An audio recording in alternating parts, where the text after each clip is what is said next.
Setelah ditetapkan DCT oleh KPU, Bawaslu Kabupaten Ogan Ilir segera menertibkan alat peraga kampanye dan alat peraga sosialisasi karena banyak melakukan pelanggaran unsur kampanye.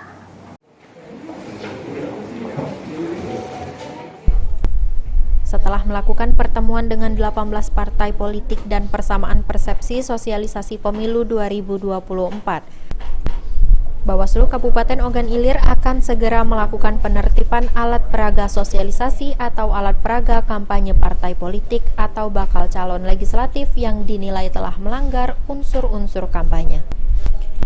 Padahal saat ini belum memasuki tahapan kampanye. Hal ini dikemukakan Komisioner Bawaslu Lili Oktayanti Divisi Penanganan Pelanggaran dan Penyelesaian Sengketa Bawaslu Ogan Ilir saat membuka rapat koordinasi persamaan persepsi sosialisasi pemilu 2024. Menurutnya, Bawaslu segera berkoordinasi dengan Satuan Pol PP untuk menertibkan sebagian besar APS dan APK yang telah mengandung unsur-unsur kampanye.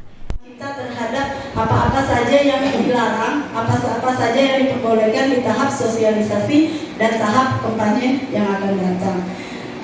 Terus juga untuk tujuan dari penyelenggaraan rapat koordinasi ini agar kita sama-sama menyepakati tentang kepatuhan kita itu mengenai kampanye agar sama-sama kita dapat menjaga agar tidak terjadinya potensi-potensi pelanggaran yang akan terjadi di masa kampanye. Ahmad Romawi, PAL TV.